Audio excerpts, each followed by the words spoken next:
हरे कृष्णा माता जी, सादर प्रणाम।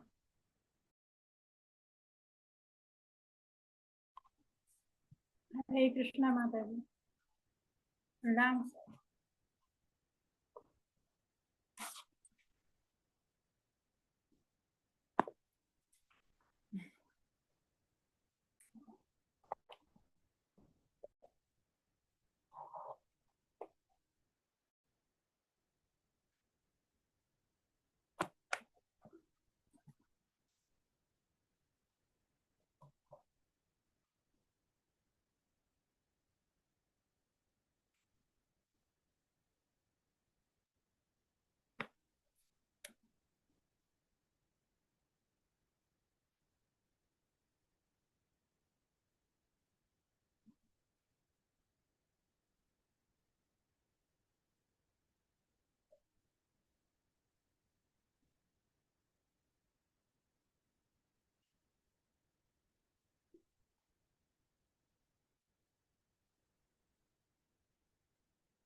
हरे कृष्णा। आप सभी भक्तों का स्वागत है आज के सत्र में। ओम ज्ञानतिमिरन्धस्य ज्ञानाञ्जनशलाकाय चक्षुरुन्मिलितं येन तस्मै श्रीगुरुवे नमः। श्रीचैतन्यमनोभीष्टं स्थापितं येन भूतले स्वयं रूप कदा मह्यं ददाति स्वपदान्तिकं।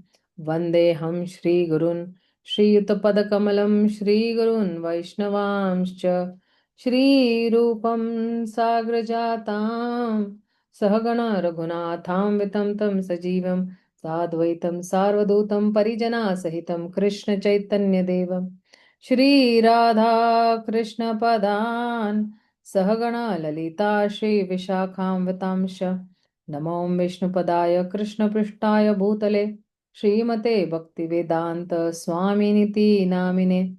नमस्ते सरस्वते देवे गौरवाणी प्रचारिणे निर्विशेष शून्यवादी पाश्चात देश तारिणे। हे कृष्णा करुणा सिंधु दीनबंधु जगतपते गोपेश गोपिका कांत राधा कांत नमोस्तुते। तप्त कांचन गौरांगी राधे वृंदावनेश्वरी वृषभानुसुते देवी प्रणमामि हरिप्रिये। वाञ्छाकल्पतरुभ्यश्च कृपा सिन्धुभ्य एव च पतितानं पावनेभ्यो वैष्णवेभ्यो नमो नमः। श्रीकृष्ण चैतन्य प्रभो नित्यानंद श्री अद्वैत गदाधर श्रीवासादि गौर भक्तवृंद।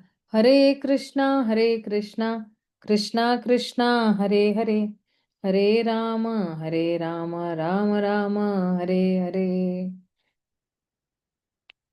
तो ये वाला जो श्लोक है ये एक्चुअली चौथा श्लोक है इस किताब का, और ये बहुत ही महत्वपूर्ण श्लोक है। ये महत्वपूर्ण इसलिए भी है क्योंकि ये जो श्लोक है ये एक्चुअली हमारे जो भक्तों का जो संग है ना, उसके एक्चुअली नींव को बता रहा है। तो हम अगर मतलब आप देखिए, अगर हम भक्ति में अगर टिके हुए हैं तो हम लोग जो है वो भक्तों के संग की वजह से ही जो है वो टिके हुए हैं, राइट। तो भक्तों के संग जो है किस तरह से जो है भक्तों के संग हमें जो है वो प्रीति लक्षण दिखाने हैं, या किस तरह से जो है भक्तों के साथ व्यवहार करना है, किसके साथ जो है संग करना है, संग नहीं करना है। ये ना एक लंबा सा जो है ये है कि किस तरह से हम भक्तों को जो है उपहार देंगे, लेंगे। ये सारा व्यवहार जो है वो पूरा जो है केवल जो है इसी पर ही टिका हुआ है कि हम भक्तों के साथ जो है कैसा व्यवहार करते हैं। तो आइए मेरे पीछे दोहराइएगा।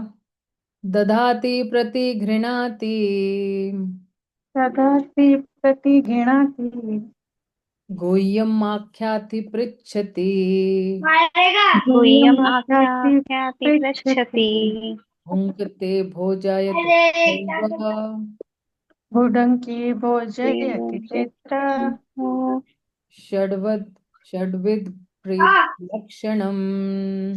षड्वदं षड्वदं प्रीतिलक्षणम्। प्रीतिलक्षणम्। धन्यवाद। अपने आप को अनम्यूट कर दीजिएगा सभी। पूजा माता जी अपने आप को म्यूट कर दीजिएगा। जी। ओके, इसका अभी जो अनुवाद यही है, दान में उपहार देना, दान स्वरूप उपहार स्वीकार करना, विश्वास में आकर अपने मन की बात प्रकट करना या गोपनीय ढंग से पूछना, प्रसाद ग्रहण करना तथा प्रसाद अर्पित करना, भक्तों के आपस में प्रेम पूर्णक व्यवहार के ये 6 लक्षण है। तो आप देखना ये प्रीति लक्षण है। ये जो 6 है, आप अगर पहले वाले में देखेंगे जो उत्साह निश्चय धैर्य, तो ये उत्साह निश्चय धैर्य के बाद ही ये श्लोक इसलिए आ गया है कि फिर उत्साह किस किस चीजों में होना चाहिए ना। इसमें जो है भक्तों को जो है उपहार देना, उनसे उपहार स्वीकार करना, या जो है अपने मन की बात जो है वो प्रकट करना, या गोपनीय ढंग से पूछना, और जो है जो कुछ भी शास्त्रों के जो गुह्य मर्म है वो भक्तों को पूछना। किसी के घर जाके प्रसाद, अगर किसी ने हमें आमंत्रण दिया है तो ये नहीं कहना चाहिए अरे कौन जाएगा, किसके पास टाइम है। नहीं, उनके पास प्यार से जाना है, प्रसाद ग्रहण करना है, तथा अपने घर पर भी जो है प्रसाद अर्पित करने के लिए उनको आमंत्रण देना, अलग अलग लोगों को। तो ये प्रेम भरे ये व्यवहार है। तो इस श्लोक में श्री रूप गोस्वामी ये बतलाते हैं कि किस प्रकार अन्य भक्तों की संगति में भक्तों के कार्यों को करना चाहिए। यह कार्य 6 प्रकार के होते हैं। भक्तों का दान देना, बदले में भक्तगण जो अर्पित करे उसे स्वीकार करना, भक्तों को अपने मन की बात कहना, उनसे भगवान की गुह्य सेवा के विषय में प्रश्न पूछना, भक्तों द्वारा दिए गए प्रसाद का सम्मान करना। अभी कितनी बार ना कोई यात्रा जाता है तो कोई हमें थोड़ा थोड़ा प्रसाद देता है, तो ये भी एक्चुअली प्रीति का ही लक्षण है, भक्तों को प्रसाद खिलाना। इस तरह एक अनुभवी भक्त सीखता है और अनुभवहीन भक्त उससे सिखाता है। यह गुह्यम आख्याति पृच्छति कहलाता है। जब भक्त प्रसाद बांटता है तो हम अपनी भक्ति भावना को बनाए रखने के लिए इस प्रसाद को शुद्ध भक्तों के माध्यम से प्राप्त भगवान की कृपा के रूप में ग्रहण करना चाहिए। आप देखना प्रभुपाद जो है अपने क्लास के बाद हमेशा है ना कुकी जो है ना बिस्किट जैसे रहता है, वो बिस्किट बांटते थे अपने भक्तों को और अपने शिष्यों को। तो वहीं से उन्होंने ददाती प्रति गृणाति शुरू किया था। हम शुद्ध भक्तों को अपने घर में आमंत्रित भी करना चाहिए। सॉरी, हमें शुद्ध भक्तों को अपने घर में भी आमंत्रित करना चाहिए, उन्हें प्रसाद अर्पण करना चाहिए और उन्हें सभी प्रकार से प्रसन्न करने के लिए तैयार रहना चाहिए। यह बूढ़े भोजते चैव कहलाता है। भुंगते, एक्चुअली यहाँ बूढ़े लिखा है लेकिन ये भुंगते भोजायते चैव कहलाता है। तो अब देखना, आई एम श्योर कि आप लोग ने ये पढ़कर आए होंगे, लेकिन इसके इस तात्पर्य में अगर आप देखोगे कि ये जो 6 प्रीति के लक्षण है, षड विधम, खास करके ये प्रीति के लक्षण है। तो आप देखना, ये जो चौथा वाला श्लोक है, ये हमें सिखाता है कि हमें जो है भक्ति के जो कार्य है, भक्तों के संग में कैसे करना है। और ये जितने भी 6 लक्षण है, या ये जो 6 लक्षण है, ये शुद्ध भक्तों के साथ भी और नॉर्मल भक्तों के साथ भी, दोनों के साथ भी जो है ये 6 लक्षण, प्रीति के लक्षण जो है हमें जो है करने हैं। और ये जो है 6 प्रीति के लक्षण, ये जो 6 प्रीति के लक्षण है, ये कोई साधारण प्रीति के लक्षण नहीं है। अब जैसे कहते हैं कि जब दान देना, दान और दान में लेना भी जो है ना, ये इतने महत्वपूर्ण लक्षण है कि इन्हीं लक्षणों से जो है व्यक्ति का हृदय भी पता चलता है। तो प्रभुपाद कहते हैं कि ये 6 लक्षण तो बाहर के भी लोगों में दिखाई देता है, जो अभी भक्त नहीं भी बने हैं और कभी ना कभी तो भक्त बनेंगे। ये 6 प्रीति के लक्षण तो उनमें भी दिखाई देते हैं, राइट। जैसे अभी बिजनेस में जो है, लोग होटल में जाते हैं, एक दूसरे को खाना खिलाते हैं, है ना, बिल्कुल गुह्य बातें करते रहते हैं, ये सारे प्रीति के लक्षण वहां पे भी दिखाई देते हैं। तो अब जो है ये उपदेशामृत का ये वाला जो श्लोक है, ये चौथा वाला श्लोक है, ये हमें बता रहा है कि किसके साथ हमें संग करना चाहिए, किसके साथ करना चाहिए, कहाँ करना चाहिए, कैसे करना चाहिए और क्यों करना चाहिए। ठीक है, तो किसके साथ करना चाहिए? कर्मियों के साथ करना चाहिए संग, या भक्तों के साथ संग करना है? भक्तों के साथ संग करना है। अब भक्तों के साथ ही संग क्यों करना है? क्योंकि भक्तों के साथ संग करके हम तमोगुण और रजोगुण से ऊपर उठेंगे और सतोगुण पे आ जाएंगे। और हमारी जितनी भी भौतिक वृत्तियां हैं, या हमारी जितनी भी भौतिक आसक्ति है, ये धीरे धीरे भक्तों के संग में ही जो है वो खत्म हो सकती है। अब कोई पूछेगा कि ये भक्तों के संग में ये जो है संग करने का क्या प्रभाव है? तो कहते हैं लव मात्र साधु संग सर्व सिद्धि होए।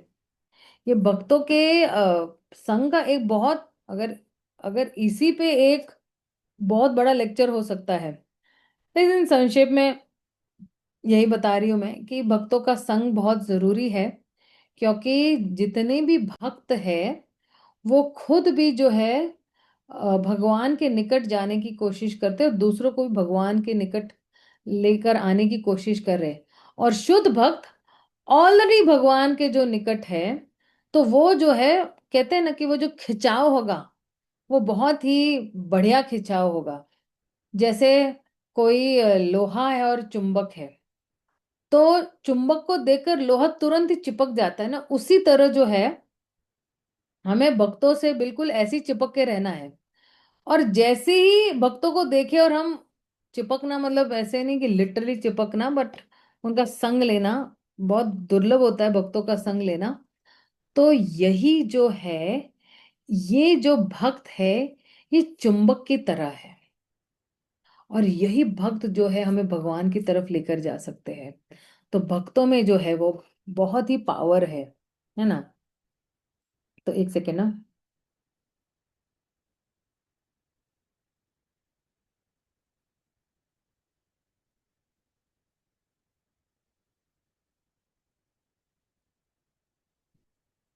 तो देखिए शिल प्रभुपाद एक्चुअली क्या कहते हैं इसके बारे में।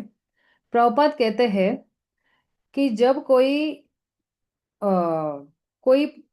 जो मुख्य तरीके से जो है वो अपनी आध्यात्मिक प्रगति के लिए बिल्कुल फोकस करता है।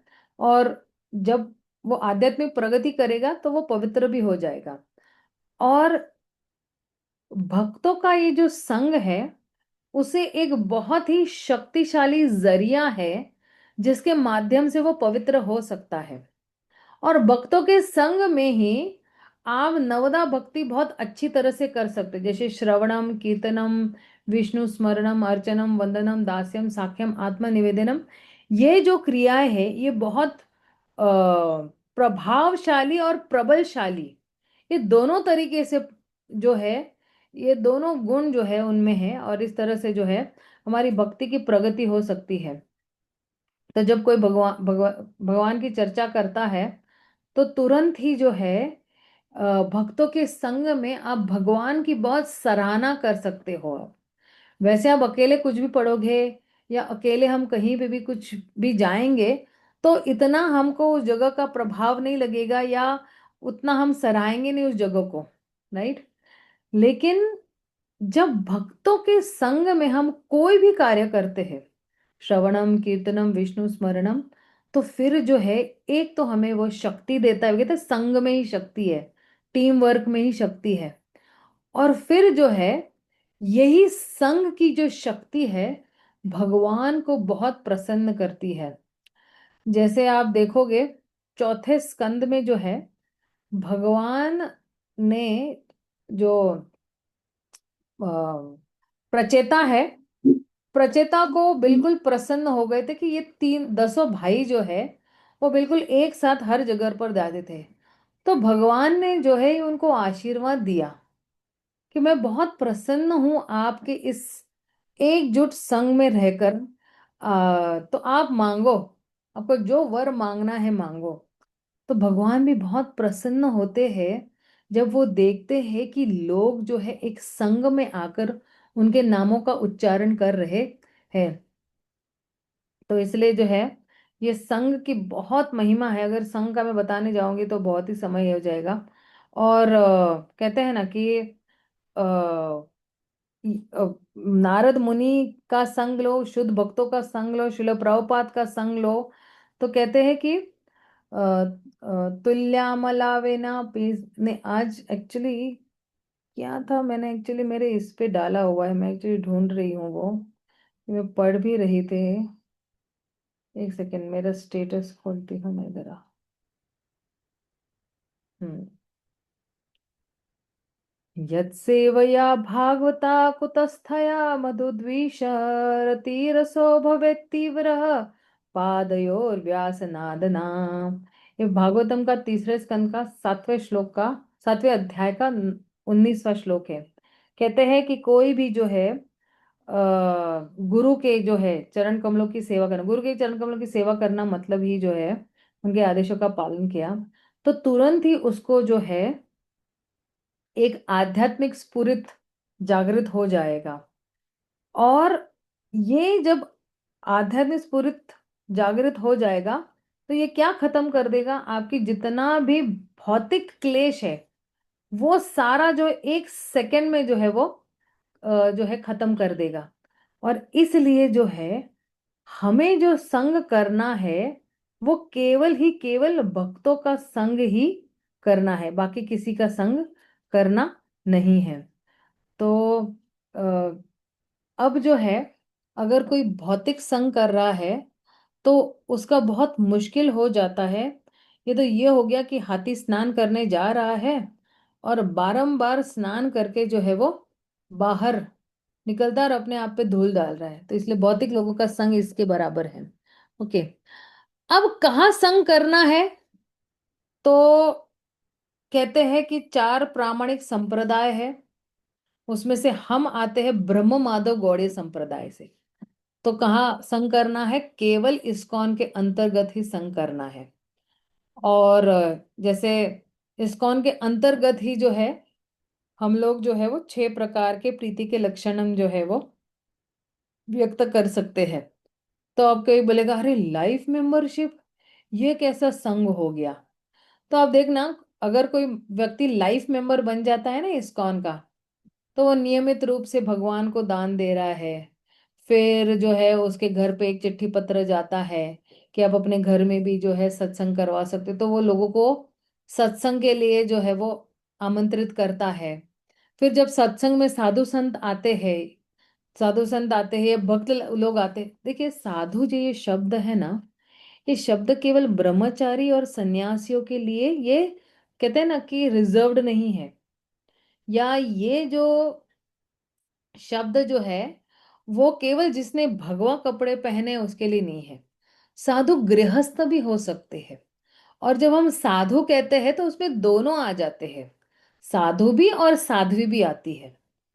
तो जब कोई भक्त उनके घर में आते हैं, साधु संत आते हैं उनके घर में, क्योंकि आजकल आप देखना इस्कॉन के अंतर्गत भी गृहस्थ गृहस्थ सन्यासी है। प्रभुपाद के जितने भी शिष्य अभी जो सीनियर सिटीजन हो गए हैं, और उनका फुल फोकस अभी वानप्रस्थ के बाद जो है पूरा फोकस उनका जो है वो केवल इस कृष्णा भावनामृत आंदोलन का प्रचार करने के लिए है। कोई 60 वर्ष का है, कोई 70 वर्ष का है, कोई 80 वर्ष का है, फिर भी प्रचार किए जा रहे किए जा रहे। तो गृहस्थ जो है पति पत्नी बहुत अच्छी तरह से, और उनके बच्चे भी, क्योंकि उनके बच्चे भी अभी ऑलमोस्ट 50 पर आ ही गए हैं, है ना। अगर कोई 70 70 का है, 75 का है, तो उनके बच्चे भी कम से कम 45 50 तक के होंगे ही होंगे, राइट। अगर उनकी शादी जल्दी हो गई होगी तो कहने का मतलब ये है कि ये जो साधु शब्द है, साधु मतलब क्या, कि उस व्यक्ति ने सारे इंद्रिय तृप्ति के दरवाजे बंद कर दिए हैं। कहीं से भी इंद्रिय तृप्ति का दरवाजा उसने खोला नहीं है, कोई छेद भी नहीं रखा है उसने। कंप्लीट इंद्रिय तृप्ति का रास्ता बंद कर दिया है, और केवल आध्यात्मिक का ही रास्ता उसने चुना हुआ है। तो भले ही वो लोग रह रहे हैं भौतिक जगत में, और लग रहा होगा कि अच्छा ये साधारण गृहस्थ है, ये साधारण मंदिर में आ रहे जा रहे, क्योंकि वैष्णव की क्रिया जो है ना, जितने भी वो लोग कार्य करते हैं, वो हम जान ही नहीं सकते कि उस व्यक्ति के मन में क्या चल रहा है। वैष्णव ने क्रिया विघ्न न बुझाए, तो हम वैष्णव की क्रिया कभी नहीं जान सकते हैं। तो जो भी साधु संत है ना, आपके घर आएंगे, आप जिज्ञासा करोगे, जिज्ञासा से और आपको जिज्ञासा उत्पन्न होगी, उस पर अमल करोगे, तो फिर क्या होगा, फिर जो है हमारे भक्ति में प्रगति होगी। तो अब एक तो इस्कॉन के अंतर्गत लाइफ मेंबरशिप प्रोग्राम जो है वो इसीलिए बनाया गया हुआ है कि ये जो लाइफ मेंबरशिप प्रोग्राम है ये लोगों को भक्त बनाता है, और ये 6 प्रीति के लक्षण जो है उसके अंदर डाल देता है। अब एक भक्त है तो भक्त किस तरह से ददाति प्रत्यति गृणाति कर रहा है, तो भक्त जब लाइफ मेंबर बना रहा है तो वो व्यक्ति क्या कर रहा है, डोनेशन दे रहा है मंदिर को, तो भक्त उसको क्या दे रहा है, किताबें दे रहा है। फिर वो व्यक्ति भक्तों को घर में इनविटेशन दे रहा है, तो भक्त भक्त लोग क्या करते हैं, वहां पे जाके प्रसाद ग्रहण कर रहे हैं। और फिर वो लोग जब जिज्ञासा करते हैं तो भक्त क्या कर रहा है, वहां पे उनको जो है उस जिज्ञासा का समाधान कर रहा है। तो इस तरह से जो है हर एक व्यक्ति की जो आध्यात्मिक जिंदगी है उसको पोषण मिल रहा है। उस व्यक्ति का जो भगवान के साथ सोया हुआ संबंध है वो पुनर्स्थापित हो रहा है। इसलिए ये लाइफ मेंबरशिप प्रोग्राम जो है वो सबसे बढ़िया प्रोग्राम है। हम भक्तों के साथ जाते हैं, भक्तों के घर में जाते हैं, किताब वितरण करते हैं, सारे 6 प्रीति के लक्षण बिल्कुल आ जाते हैं। अब अब प्रश्न यही होगा कि जो है किस तरह से जो है हम लोगों ने संग करना चाहिए, है ना। कभी कभी किसी को पता नहीं है कि हमें संग कैसे करना चाहिए।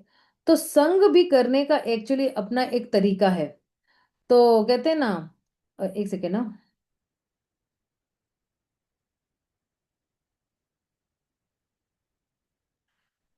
तो कहते हैं कि ये वाला जो श्लोक है भगवत गीता का लिया हुआ है, 2.62 वाला श्लोक लिया हुआ है। तो उसमें जो है भगवान क्या कह रहे हैं, भगवान कह रहे हैं कि ध्यायतो विषित विषित सॉरी ध्यायतो विषयान पुंसा संगास्तेषुपजायते, संगात संजायते काम, काम क्रोधो भी जायते। तो इसमें जो है कह रहे हैं, क्योंकि कृष्णा इसके पहले वाले श्लोक में एक्चुअली क्या कहते हैं कि आप अपनी चेतना जो है भगवान कृष्ण पर स्थित कीजिए। और अब इस पे ये वाले श्लोक, जो 62 वाले श्लोक में एक्चुअली क्या कह रहे हैं कि अगर आपने अपना जो मन है या चेतना या चिंतन जो है वो भगवान पर नहीं फिक्स किया या स्थिर किया, तो फिर क्या परिणाम होंगे। अगर हम उनके बारे में नहीं सोच रहे तो हम किसी और चीज के बारे में तो निश्चित रूप से सोचने हैं, है ना। हमारा जो ये जो चेतना है वो खाली खणखण तो खाली डिब्बे की तरह नहीं रह सकती है। तो हम अपने कार्यकलापों में जो है व्यस्त हो सकते हैं और उनके बारे में हम सोच भी सकते हैं, लेकिन एक बार हमारा कार्य खत्म हो जाता है तो फिर बाद में जो है क्या होता है, हम अलग अलग कार्यों पे सोचते हुए जाते हैं या करते जाते हैं जिसमें हमें ऐसे लगता है कि हमें संतुष्टि मिलेगी। लेकिन अगर हमारे पास कोई उच्चतर सेवा नहीं होगी तो हमारी ये जो चेतना है बाय डिफॉल्ट, मतलब निसंदेह रूप से जो है ये जो है जैसे गुरुत्वाकर्षण होता है ना, तो हमारी इंद्रियां भी जो है वो इंद्रिय विषयों पे जो है अटकी लटकी भटकी रहेगी। तो इसलिए कृष्णा यहाँ पे कह रहे हैं कि ध्यायतो विषयान पुंसा, अगर कोई जो है विषय ने ध्यायतो ध्यान कर रहा है, किस पे ध्यान कर रहा है, इंद्रिय विषयों पे ध्यान कर रहा है, संगास्तेषुपजायते, तो जब वो ध्यान कर रहा है उस पे या बारंबार उसका चिंतन कर रहा है तो फिर उसको क्या होगा, संगास्तेषुपजायते, उसको उस चीजों से आसक्ति उत्पन्न होगी। जैसे आजकल सबसे बेस्ट एग्जांपल मैं बताती हूँ, आजकल सबसे लोगों को जिस चीज से आसक्ति है, अपनी बीवी से नहीं, अपने पति से नहीं, अपने बच्चों से आसक्ति नहीं है, सबको अपने मोबाइल से बड़ी आसक्ति है। मोबाइल एक मिनट इधर उधर जो है मिला नहीं तो व्याकुल हो जाते हैं, मानो मोबाइल नहीं उनकी आत्मा ही हो गई बाहर जो बैठी हुई है। तो कहते हैं कि उसमें इतनी आसक्ति जो है, उन इंद्रिय विषयों पे जो है वो आसक्त रहते हैं।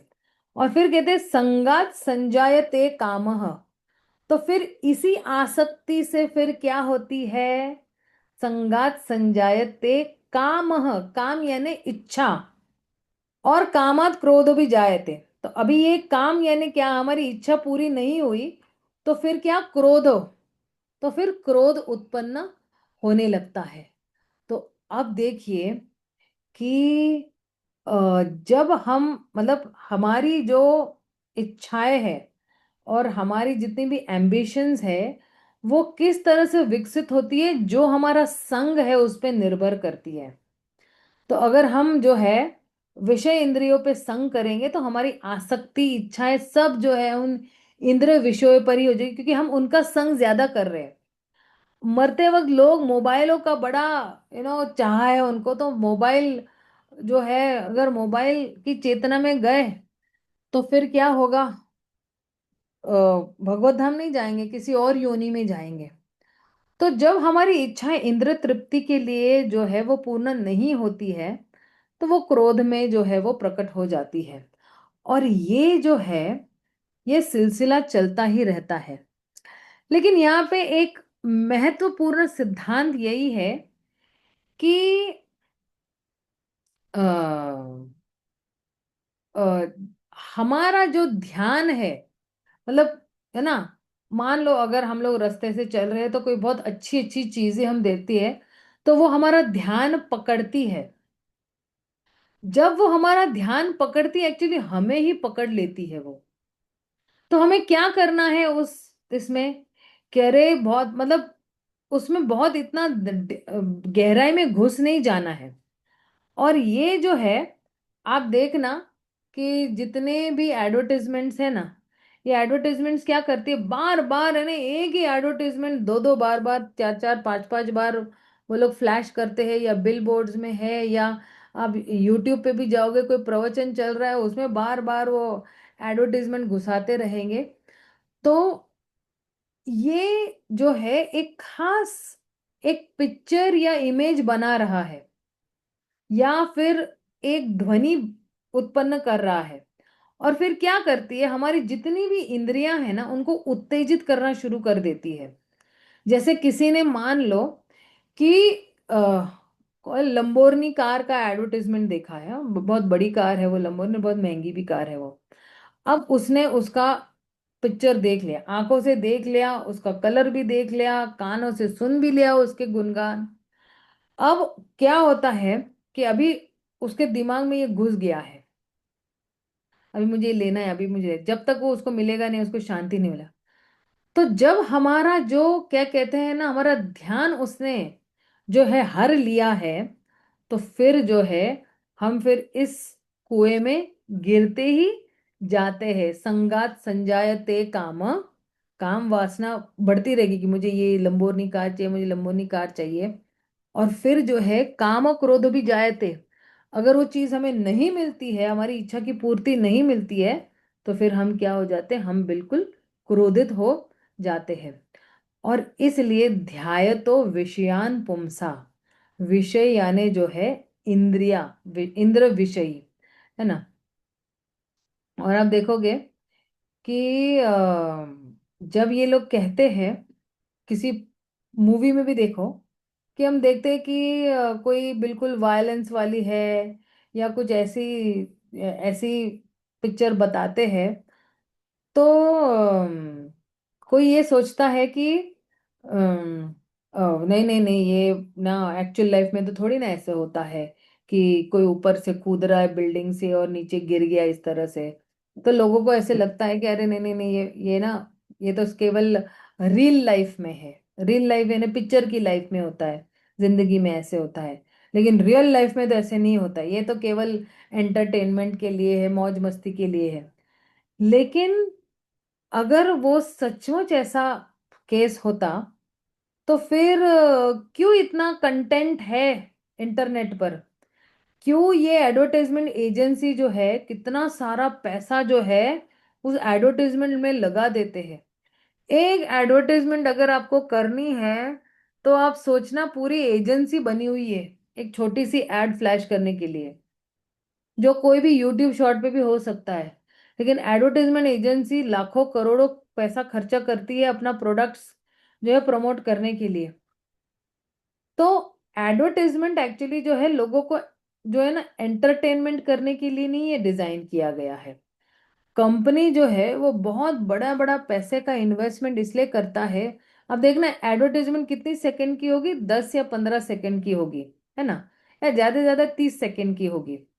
लेकिन जो है एडवर्टाइजमेंट थोड़े छोटे होते, 15-20 सेकंड से।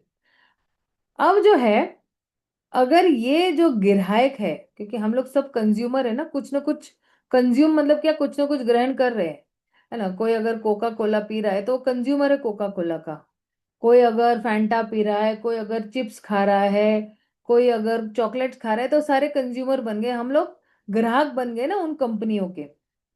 लेकिन अगर हम जो है ऐसी चीजों को खरीदेंगे ही नहीं, तो कंपनी जो है ऐसा, मतलब कहते हैं ना कि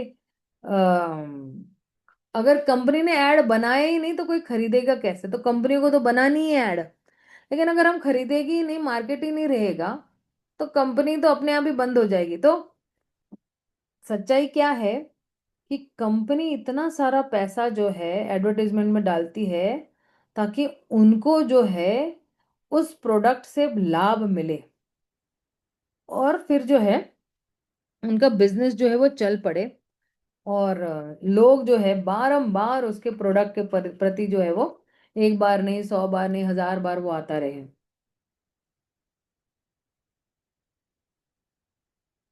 जैसे, और उसके अंदर भी कोई सेलिब्रिटी को लेके आएंगे ताकि जो है कोई अगर मतलब खाने के आइटम हो, या कोई पहनने की हो, या कोई कार हो, तो हर कोई बोलेगा अरे इस एक्टर के पास ये है, मुझे भी ये चाहिए। और फिर जो है हम जो है उस झांसे में आ जाते हैं।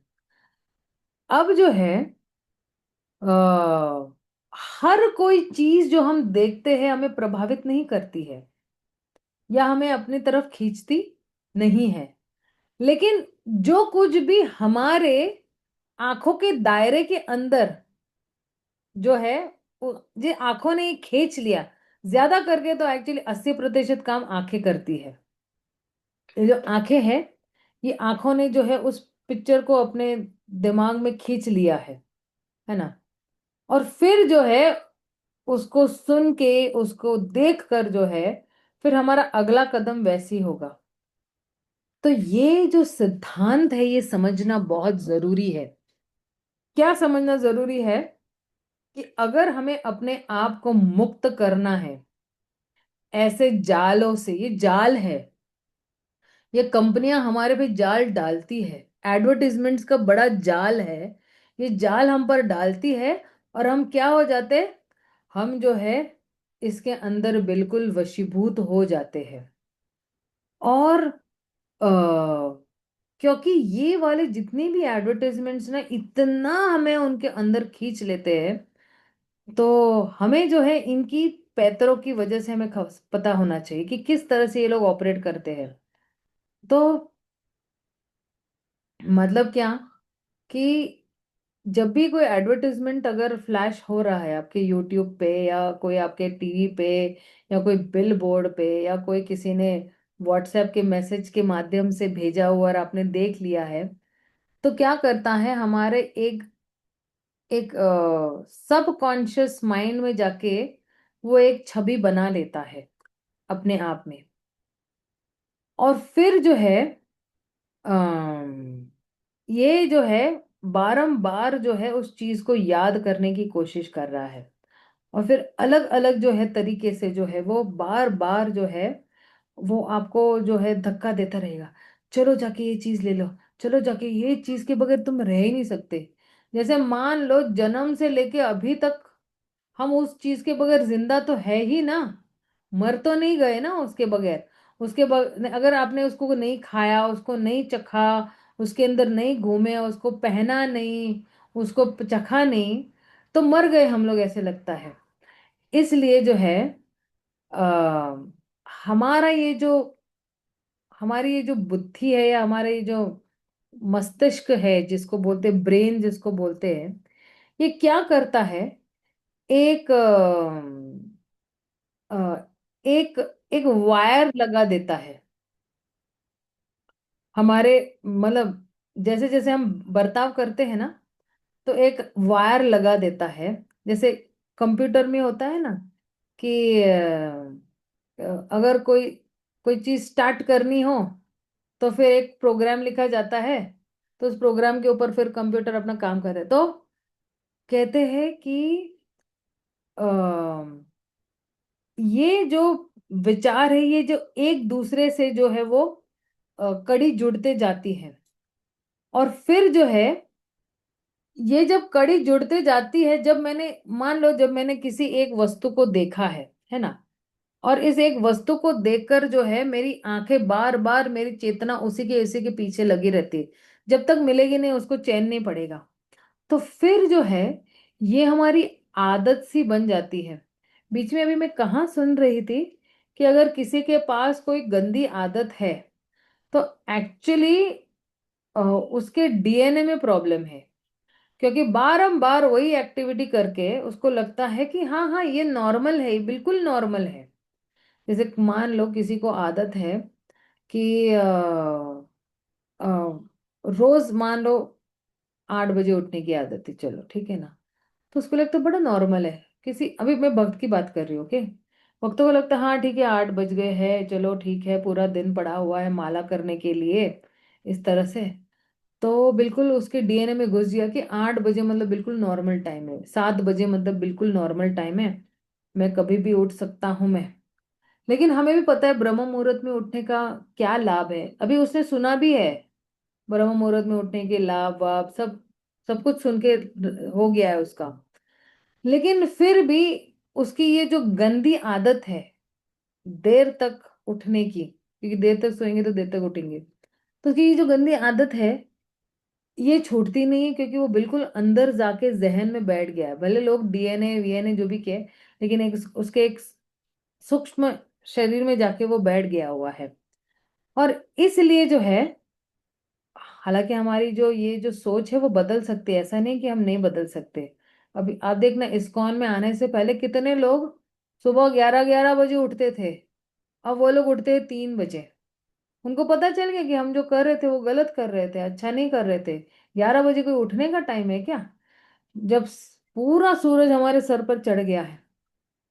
और हमारी आदत भी बदल सकती है, या हमारा ये जो जितने भी हटीलापन है वो भी बदल सकता है। जैसे मान लो कि कई लोगों को है ना, मतलब इस्कॉन में आने से पहले भेद करने की आदत थी कि ये काला है, ये गोरा है, ये अमीर है, ये गरीब है, ये इस कुल से आया और वो उस कुल से आया हुआ है। कुल यानी आप ब्राह्मण वैष्णव क्षत्रिय किस कुल से आए हुए हैं ना, हर एक के अपने कुल देवता होते हैं वैसे। तो ये जो है ये दिमाग में अलग अलग जो है वो चित्र बनाए हुए है, और इस तरह से जो है उसका मन जो है उसको वायरिंग वैसी लगी हुई है। तो उसकी जो प्रतिक्रिया भी वो अलग होगी ना। जब भी वो किसी शूद्र को देखेगा, उसके दिमाग में किसी ने ठूस के भरा हुआ है कि अरे शूद्र जो होते हैं ना सबसे नीच जाति के होते हैं, इनको तो कुछ भी काम नहीं करना है, कुछ नहीं। लेकिन जब कोई एक भक्त एक अच्छे स्तर पर पहुंच जाता है, तो फिर जो है वो जो है वो यही सोचता है कि मैं जो हूँ, मैं न तो जो हूँ मैं, ना हम विप्रो न च नरपतिर, नापि वैश्य न शूद्रो, नाह वर्णी च गृहपतिर, न, सॉरी, न न वनस्तो यतिर, किंतु प्रोद्यान निखिल परमानंदम पूर्णामृतम धीरः, गोपीर भतुर पद कमलो दास दास अनुदास। मैं नहीं को मैं कोई मैं ब्राह्मण नहीं हूँ, मैं क्षत्रिय नहीं हूँ, मैं वैश्य नहीं हूँ, मैं शूद्र नहीं हूँ, मैं ब्रह्मचारी नहीं हूँ, मैं गृहस्था नहीं हूँ, मैं वानप्रस्थ नहीं हूँ, मैं सन्यासी भी नहीं हूँ। लेकिन मैं कौन हूँ, मैं अपना भगवान का दास हूँ।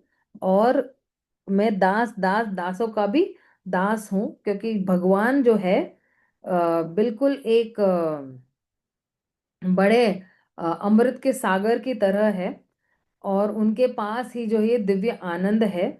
और इसलिए जो है भगवान हमेशा मुझे जो है अपने इस दिव्यता से जो है हमेशा ये आकर्षित करते हैं। तो अब जब ये वाला जो भक्तों के पास ये जब नजरिया आ जाता है तो थोड़ी उनकी सोच चौड़ी हो जाती है। लेकिन अगर कोई यही सोचेगा कि अरे ये ऐसा है ये वैसा है, तो फिर जो है ये संगात संजायते कामक कामक क्रोध अभिजायते। इसलिए जो है कह रहे हैं कि जैसे मान लो कोई जो शराबी व्यक्ति, वो जो है शराब की बोतल देखकर जो है वो क्या करेगा, ध्यायतो विषयान पुंसा, है ना। विषय कौन है यहाँ पे, विषय कौन है, बोतल है ना। और जो है ध्यायतो मतलब क्या, वो क्या कर रहा है, वो बार बार उसी के बारे में सोच रहा है। अब ये सोच या ये बारंबार इस चीज का विचार जो है ये एडवर्टीजमेंट से भी आ सकता है, या कुछ बिलबोर्ड से भी आ सकता है। तो फिर क्या होता है, संगास्तेषुप जायते, संगात संजायते काम काब क्रोध भी जायते। तो संगात तेषुप जायते मतलब क्या, कह रहे वाह वाह ये बोतल बड़ी अच्छी लग रही है, मुझे चाहिए। अब ये क्या हो गया, ये आसक्ति हो गई। और फिर अगला क्या होगा, संगास्तेषुप जायते, है ना। और जो है संगात संजायते काम, फिर अगर आसक्ति हो गई तो फिर क्या होगा, फिर उसमें जो है इच्छा भी जागृत हो जाएगी ना। तो उसको क्या लगता है, अरे मुझे ये चाहिए ही चाहिए, अब इसके बगैर मैं, इस बोतल के बगैर मैं नहीं जी पाऊंगा, किसी भी कीमत पर मुझे चाहिए। अब ये जो है, ये जो आकर्षण है या ये जो लालच है, या ये जो ऑब्सेशन है, इन्फैचुएशन बोलो, क्रेविंग बोलो, जो भी बोलो, ये मन जो है अगर बगावत करता है, नहीं नहीं नहीं बहुत महंगी है, 4-5 हज़ार की होगी, है ना, ये तुम्हारे जो है सेहत के लिए बहुत खराब है, और पिछले बार भी जो है तुम बेवकूफ बन गए थे, तो फिर जो है फाइनल स्टेज पे जो है क्या करते हैं कि मन जो है ना आपका, तो मन आपको जो है वो मात कर देता है, कि अरे मतलब क्या फर्क पड़ता है, मतलब मुझे कुछ परवाह नहीं है, मैं तो पीने ही वाला हूं। अब जो है बाद में फिर क्या होता है, काम क्रोध भी जायते। अब इच्छा से फिर क्या होता है, इच्छा अगर पूर्ति नहीं हुई तो क्रोध उत्पन्न हो जाता है। क्रोध मतलब क्या, कि एकदम आप बावले हो जाते हो, है ना। कौन कहता है कि ये बोतल में नहीं ले सकता हूं, मैं लूंगा ही लूंगा, कौन मुझे रोकने वाला है ना। अम, देखता हूं कौन मुझे रोकता है बोतल लेने से। तो फिर ये क्रोध है, और फिर इस तरह से जो है वो बेचारा लुप्त होते जाता है, लुप्त होते जाता है। तो आप सोचिए, एक विषय वस्तु को देखने से कितना बड़ा, एक बड़े बोले ना कि एक पूरा सियापा हो गया, या जो भी बोलो, पूरा एक कांड हो गया पूरा। तो अगर कोई व्यक्ति जो है वो क्रोधित हो जाता है, तो फिर हमें भी पता है कि क्रोध में क्या क्या लोग कर देते हैं, है ना। किसी को फ्रिज में डाल देंगे, किसी को ड्रम में डाल देंगे, किसी को पता नहीं हनीमून पे लेके जाके उसको बेचारे को मार ही देंगे, उसका कत्ल ही कर देंगे। तो फिर जो है ऐसे पतन हो जाएगा। बताइए ना, कितने लोगों ने अपने पतियों को इस तरह से जो है क्या किया, सताया, एकदम ग्रस्त कर दिया अपने खुद की इंद्र तृप्तियों के लिए, है ना। तो इस श्लोक में जो है ना 4 ऐसे सीक्वेंस जो बता रहे हैं जहां पे लोग जो है उनका पतन होता है। तो जिस व्यक्ति ने कभी भी शराब नहीं पी है ना, और वो अगर देखता है बोतल या उसकी एडवर्टीजमेंट देखता है, और फिर वो सोचता है कुछ नहीं है यार, ये तो जाने दो, कोई रिएक्शन नहीं देता है ना, क्योंकि उसकी आदत ही नहीं है ना। तो फिर वो क्या है, वो न्यूट्रल लेवल पर है, यार ठीक है रे, ये तो एडवर्टीजमेंट है। और फिर जो है ब्रेन, जो आपका जो मस्तिष्क है, उसको भी एक आदत सी डला दी है कि अरे रे रे ये काम का नहीं है, चलो छोड़ो छोड़ो छोड़ो, आगे बढ़ो, इस तरह से, है ना। लेकिन किसी ने एक बार भी उसको चख लिया है गलती से भी, आजकल कॉलेजेस में बहुत हो रहा है ना ये सब, कि चल बाबा तू भी एक लगा ले सुट्टा, मैं भी एक लगा लेता हूँ, दोनों भूल जाएंगे हमारी बातें सब जो भी है वो। तो ये जब जैसे ही पहली बार कोई सिगरेट पीता है या दारू पीता है, अब उसके ब्रेन को एक वायर लग गया है, जैसे एक तार होती है ना, तो तार वो जो है बटन को लग गई है या बिजली को लग गई है। और जब वो तार बिजली को लग गई है, तो अब वो अपना प्रभाव बताने वाली है, करंट देने ही वाली है। उसी तरह किसी की जो इच्छा हुई है, तो उसको करंट मिलने ही वाला है। तो अब जो है ये व्यक्ति जो है ना, आदत लग गई है, तो उसके पास कोई ऑप्शन ही नहीं है। उसका जो डिफॉल्ट प्रक्रिया यही होगी कि वो जबरदस्ती उसका मन जो है उसको लेकर जाएगा। और ये व्यक्ति जो है बेचारा जो है, अगर उसके पास जो है उसकी इंद्रियां एकदम ढीली है, तो बेचारा वो फंस जाएगा। इसलिए हमें अपनी जितनी भी हमारी इच्छा है उस पे जो है बहुत ध्यान से, दूरबीन से देखने की आदत है, आदत रखनी चाहिए। तो अब कह रहे हैं ददाति प्रति गृणाति गुह्यम आख्याति पृच्छति। तो हमारा ये जो संग है, ये संग ही जो है हमारी क्या इच्छाएं होनी चाहिए वो एक्चुअली बतलाता है। हमारी अभी देखो, अब तक हमारी इच्छा थी क्या, कि हमें भगवान के प्रेम की प्राप्ति चाहिए, थी नहीं। इस्कॉन के आने के बाद ही पता चला कि अरे सर्वोच्च आनंद तो यही है कि हम भगवान को प्रसन्न करें, बाकी कितनी भी भौतिक कार्य हम कर लेंगे, हमें जो है बाहर आनंद मिलने ही नहीं वाला है। जैसे एक दिन है ना, मेरे गुरु महाराज ने एक्चुअली एक बहुत अच्छा कोट भेजा था। मतलब भक्तों ने भेजा था, लेकिन गुरु महाराज का वो कोट था। तो उस कोट में एक्चुअली कह रहे हैं कि अगर कोई भी व्यक्ति जो है बाहर भौतिक चीजों में आनंद ढूंढ रहा है, तो उसको वो आनंद मिलने वाला नहीं है। क्योंकि भौतिक जो है चीज, भौतिक जगत में कोई आनंद नाम की कोई चीज ही नहीं है। क्योंकि भौतिक चीजों में क्या आनंद ढूंढ पाएंगे ना हम लोग। तो इसलिए कह रहे हैं कि हमें जो है इतना विनम्र और सहनशील होना है कि हमें यही समझना है कि कोई भी भौतिक चीज हमें सुख नहीं दे सकती है। केवल आध्यात्मिक कार्य ही हमें सुख दे सकते हैं। जितना हम ज्यादा भगवान के लिए मेहनत करेंगे, उतना ही हमें लाभ मिलने वाला है। ये परम पूज्य गोपाल कृष्ण गोस्वामी महाराज बता रहे हैं। तो महाराज यही कह रहे हैं कि भौतिक चीजों में या भौतिकता में आनंद मत ढूंढना, आपको नहीं मिलने वाला है। जैसे अगर किसी का कोई एक सोने का सिक्का गिर गया है कुएं में, और वो बंदा ढूंढ रहा है खेतों में, तो मिलने वाला है क्या उसको? उसको उसी जगह जाना पड़ेगा ना। कुएं के अंदर जाकर ढूंढना पड़ेगा, उसके सोने का सिक्का गिर गया है। वो खेतों में ढूंढ रहा है अपने सोने का किस्सा, तो गलत जगह पे हम लोग ढूंढ रहे हैं। जैसे एक और उदाहरण प्रभुपाद जी दे रहे हैं कि हमारे घर में पावर आता है, बिजली आती है ना। तो ये जो बिजली है, ये बिजली जो है मेन पावर हाउस से कनेक्टेड है, इसलिए हमारे घर में बिजली आ रही है, राइट। तो किसी भी कोई भी मीटर लगा के हमारे घर में बिजली नहीं आने वाली ना। अभी हमारे सबके घर में एक मीटर लगा हुआ है, हमारे बिल्डिंग्स में नीचे, राइट। मैं कोई भी आके मीटर बिठा दूंगी, तो क्या मेरे घर में बिजली आएगी? नहीं आएगी। मेन पावर हाउस से कनेक्टेड होगी तो ही मेरे घर में बिजली आएगी। उसी तरह जो है, जब हमारा मन जो है, मेन हमारा पावर हाउस कौन है? भगवान कृष्ण है। हमारा जो मन है मेन पावर हाउस से जुड़ा रहेगा, कृष्ण के श्री चरणों से जुड़ा रहेगा, तभी हमें आनंद मिलेगा।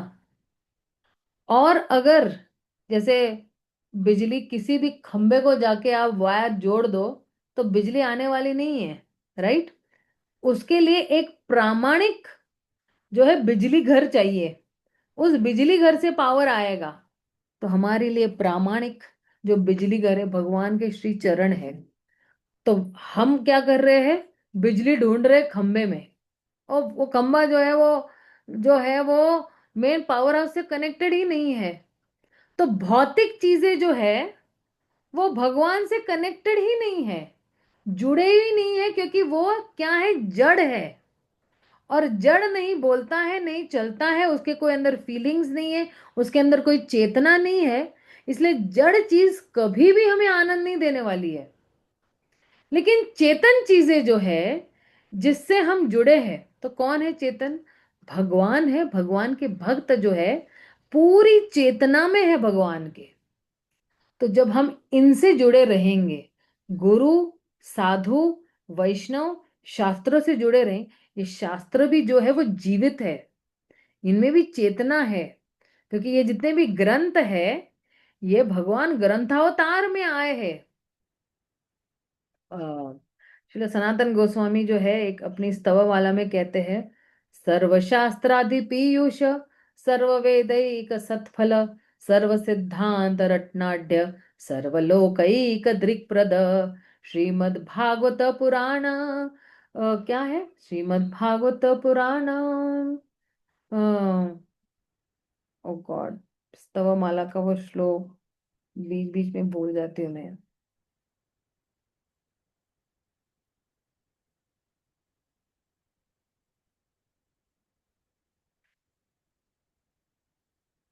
क्योंकि भागवतम की ग्लोरी है।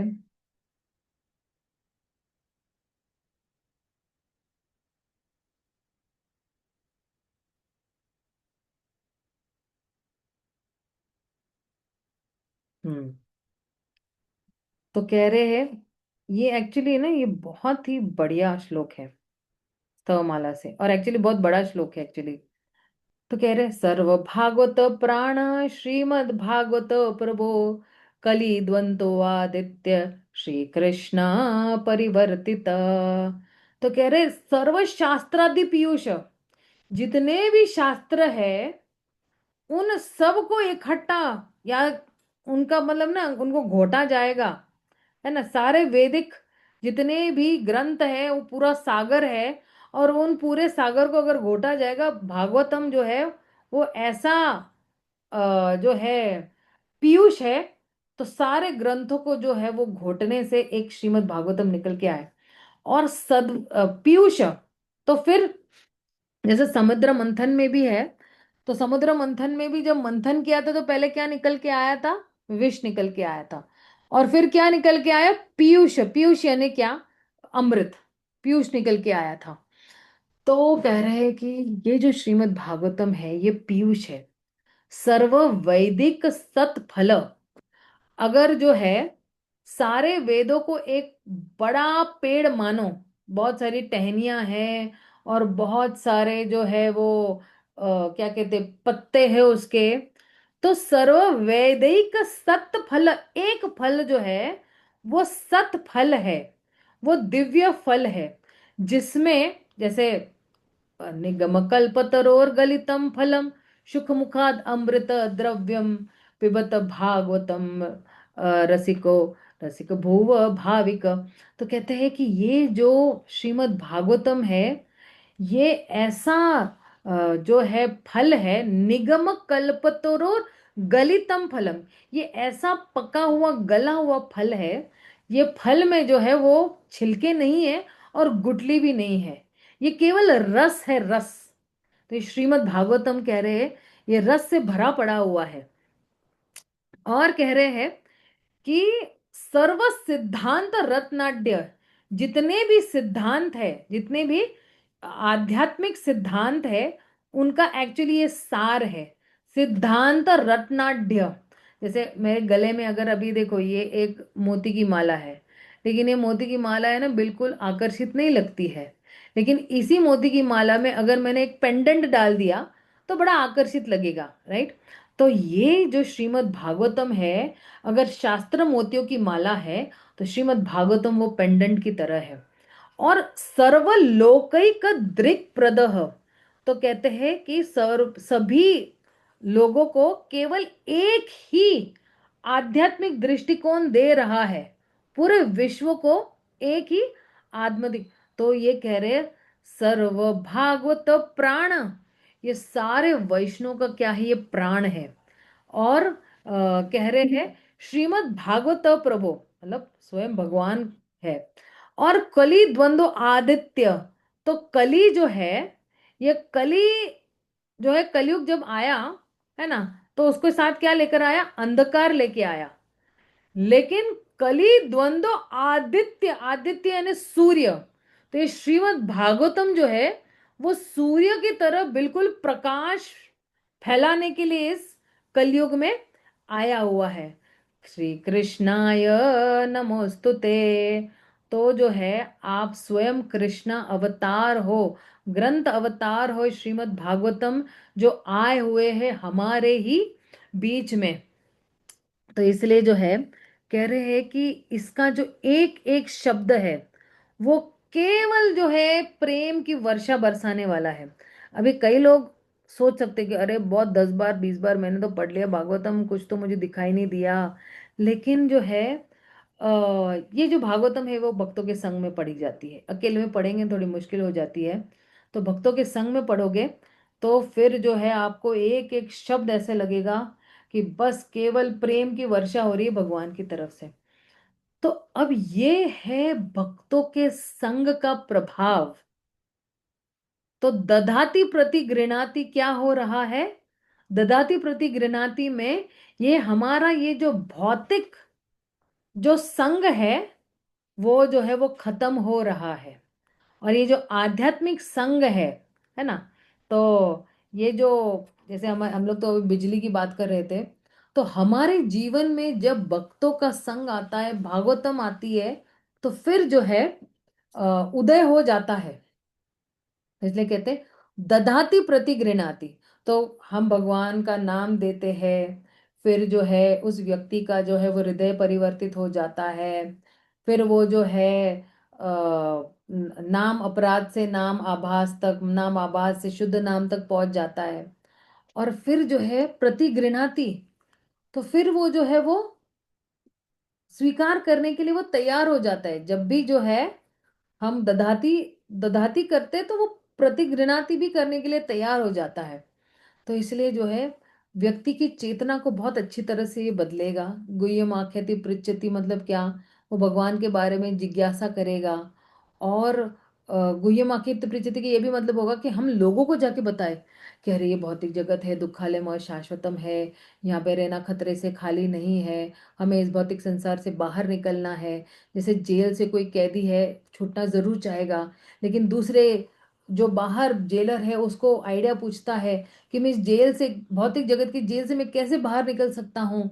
तो बाहर का जेलर जो है वो कहेगा अरे गुरु साधु शास्त्र का संग करो। इस तरह से जो है जब कोई मंदिर आता है तो ये सारे भोंगते भो जायते, है ना। हम मंदिर में जाते हैं, मंदिर वाले जो है हमें प्रसाद देते हैं, फिर हम मंदिर वालों को बुलाते हैं प्रसाद लेने के लिए, और उनके घर में भी जाते हैं, उनको बुलाते हैं, मंदिर में लोगों को बुलाते हैं, फिर स्पॉन्सर करते हैं। इस तरह से हम भक्तों का संग करते हैं। अब हम भक्तों का संग क्यों करते हैं? हम भक्तों का संग करते हैं ताकि हमें अपने जीवन में सफलता प्राप्त हो, हमें शांति मिले, हमें जो है मित्रता मिले, और हमें जो है आगे भक्ति में हम प्रगति कर सके। तो जिस जिस व्यक्ति को जो है भक्ति में प्रगति करनी है वो निश्चित रूप से दैनिक मतलब एवरीडे रोज जो है वो भक्तों का संग करेगा। जितना वो भक्तों का संग करेगा अपने आप को जो है वह उन्नत जगह पे पहुंचेगा। कोई सोचता कि अरे मैं तो बिल्कुल है ना अंडमान निकोबार में रह रहा हूँ, मैं मतलब किसी बोलते नहीं दुनिया के इस कोने में रह रहा हूँ। लेकिन जो है संग जो है हमें ढूंढना पड़ता है। संग हमें रेडीमेड थाली की तरह नहीं मिलेगा, आपको संग ढूंढना है। लॉकडाउन में किसके पास संग था?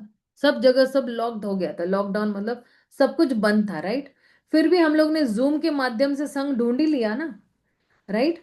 भले वो इतना प्रभावशाली संग नहीं है, लेकिन फिर भी बोले नाना मामा का ना मामा से काना मामा ही बेहतर है। तो कम से कम बेहतर ही था कि हम कम से कम आकर जो है हम हरि कथा में तो लीन थे।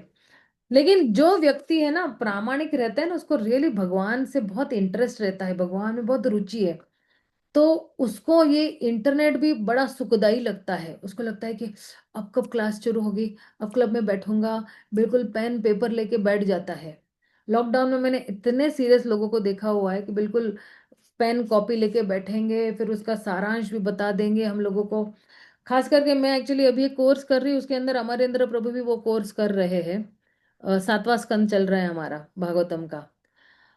मैं इतनी प्रभावित हो गई प्रभु जी से कि प्रभु जी जो है न ही केवल एक अच्छे वक्ता है लेकिन एक अच्छे श्रोता भी है।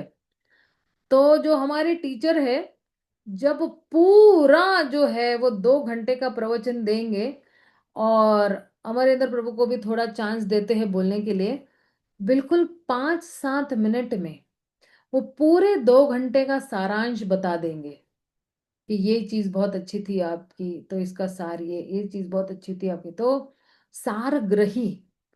तो आज ही मैं पढ़ रही थी कि जो श्रोता भी है वो एक्चुअली 4 प्रकार के श्रोता होते हैं। और ये जो 4 प्रकार के श्रोता होते हैं, ये बड़े क्या कहते हैं कि मतलब उनको एक्चुअली शास्त्र में जो है पहले अध्याय के, एक सेकेंड ना, where is my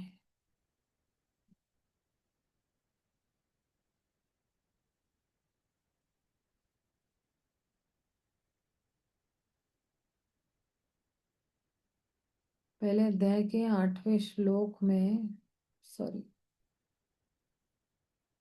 Bhagavad Gita पे क्यों गए, भागवतम पे जाना था मुझे। पहले स्कंद के 8वां अध्याय, तो 36वां श्लोक है वो। देखिए क्या कह रहे हैं। शृण्वन्ति गायन्ति गृह्णन्ति अभीक्षणा स्मरन्ति निन्दन्ति तवेहितं जना त एव पश्यन्ति यचिरेण तावकम् भवप्रवाहो परम पदाम्बुजम्। भवप्रवाहो परम पदम भुजम। तो कह रहे हैं कि हे कृष्णा, जो कोई भी निरंतर आपका क्या कर रहा है, शृण्वन्ति गायन्ति गृह्णन्ति। शृण्वन्ति मतलब क्या, सुन रहा है। गायन्ति मतलब क्या, वो जो है वो गा रहा है। और गृह्णन्ति मतलब क्या, वो बार बार जो है उसको रिपीट कर रहा है, यानी दोहरा रहा है। और अभिक्षणाः, अभिक्षण है ना बारंबार, है ना। और स्मरन्ति निंदन्ति तवेहितं जनाः, तो बार बार स्मरण भी कर रहे हैं, यानी रिपीट भी कर रहा है। क्या क्या दोहरा रहा है, भगवान आपकी जो दिव्य लीलाएं है वो दोहरा रहा है। और फिर क्या कर रहा है अच्छा दोहरा रहा तो है ही, तो सुन रहा है, वो गा भी रहा है, उसको स्मरण यानी दोहरा भी रहा है। या फिर जो है ये दोहराते दोहराते ये क्या कर रहा है, तवे हितम, है ना, जनाह, तो लोगों को बोल भी रहा है। और कह रहे हैं कि भव प्रवाहनो परम। तो कह रहे हैं कि ये जो जो ये इनके जो कहते हैं, ये जो कार्य है जिसमें एक्चुअली बार बार ये आपका श्रवणम कीर्तनम विष्णु स्मरणम कर रहे हैं, तो ये भव प्रवाह, ये जो जन्म मृत्यु का जो चक्कर है, भव प्रवाह उपरमम पदाम्बुजम, तो ये जो है ये निश्चित रूप से जो कोई भी पदाम्बुजम आपके चरणों का उन्होंने शरण लिया हुआ है, तो ये जन्म मृत्यु के चक्कर से, भव प्रवाह से, यानी ये ना ये बार बार बार बार बार चक्कर ले रहे हैं, तो वो बिल्कुल छूट जाता है। तो अब देखना कि प्रभुपाद भी यहाँ पे कह रहे हैं कि बहुत सारे लोगों ने जो है भगवान के श्री चरणों का शरण नहीं लिया है, लेकिन इनमें से भी जो है जो श्रृण्वन्ति गायन्ति कर रहा है ना, इसमें 4 प्रकार के जो है श्रोतागण है। तो वो 4 प्रकार के श्रोतागण कौन है, प्रवर चातको हंसे शुक मीना आवर विक्र बुरुनंद वृषभंसरा। तो 4 प्रकार के जो बिल्कुल टॉप क्लास कहते हैं ना क्या कहते हैं, श्रोता है। तो श्रोता में से पहले क्या बोल रहे हैं, प्रवारो चातको। चातको क्या है, चातक एक पक्षी का नाम है। ये चातक पक्षी जो है ये बहुत ही विशेष पक्षी है। ये क्या करता है, ये ना प्याव प्याव करके जो है वो बादलों को पुकारता है कि मुझे जो है पानी दो पानी दो। और ये जब स्वाति नक्षत्र में जो बारिश होती है ना, वही पानी पीता है। ये कभी भी धरती का पानी नहीं पिएगा, बिस्लरी का पानी नहीं पिएगा, कुएं का पानी नहीं पिएगा, नदी का नहीं पिएगा, या जो है वो सागर का पानी नहीं पीता है। तो ये केवल जो है आकाश में से जो पानी होगा ना, जो धरती पर टच नहीं हुआ है, वो वही पानी पीता है। तो अगर कोई उसको गंगा का भी पानी दे देता है, वो भी नहीं स्वीकार करता है। अच्छा सॉरी, अब मैंने एक्चुअली वो श्लोक शेयर नहीं किया था क्या, sorry sorry sorry, I am sorry. तो ये वाला वो श्लोक है, श्रीनंदी गायंती, है ना। तो ये जो चातक है ये मर जाएगा लेकिन कोई दूसरे प्रकार का पानी नहीं पिएगा। तो भक्त लोग भी जो है वो ऐसे ही है कि भक्तों की जो सबसे पहली श्रेणी की जो कैटेगरी है वो वैसी है कि वो हमेशा कृष्ण कथा सुनने के लिए बिल्कुल आतुर होते हैं। और वो हमेशा जो है केवल कृष्ण की लीलाओं के बारे में सुनने के लिए प्यासे होते हैं। अगर कोई बोलेगा कोई और कथा सुनो, तो वो उसको नकार देंगे। और वो लोग ये सोचेंगे कि मर जाऊंगा, लेकिन मैं दूसरी कोई किसी की कथा नहीं सुनूंगा, और किसी भी भौतिक टॉपिक के बारे में नहीं सुनूंगा। अभी आजकल लोगों को कितनी आदत है ना टीवी भर भर के देखने की, क्या भर भर के सिनेमा थिएटर जाने की, या भर भर के यूट्यूब के शॉर्ट्स देखने की। ये सारे जो है ये भौतिक विषय है, ये सारे भौतिक विषय। कोई यूट्यूब चैनल आपको मृत्यु के समय में नहीं आने वाला है। आपने कितने उसको लाइक्स दिए, कितने डिसलाइक दिया, किसने उसको कमेंट किया आपने, वो मृत्यु के समय में बिल्कुल भी काम आने वाला नहीं है। अब दूसरे कैटेगरी या दूसरे श्रेणी का जो है वो भक्त है, वो हंस, यानी हंस पक्षी की तरह होता है। तो ये हंस, या उसको स्वैन भी कहते हैं इंग्लिश में, इसका एक विशेष क्षमता क्या है इसकी, कि ये जो है ना, अगर पानी और दूध मिक्स है ना, तो वो दूध खींच लेगा, पानी को साइड में रख देगा, दूध को पी लेगा।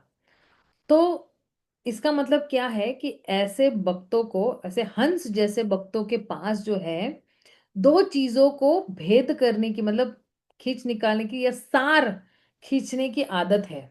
अगर कोई कथा चल रही है तो उसका सार वो खींचेंगे, और फिर जो है जो सार नहीं है वो उसको साइड में रख देंगे।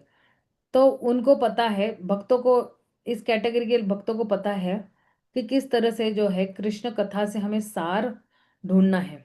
और आजकल तो हम देखते हैं कितने सारे भागवत कथाकार है जो ज्यादा करके जो है तमोगुण और रजोगुण में होते हैं, और जो उनको कथा कहने वाले हैं वो भी रजोगुण तमोगुण में होते हैं।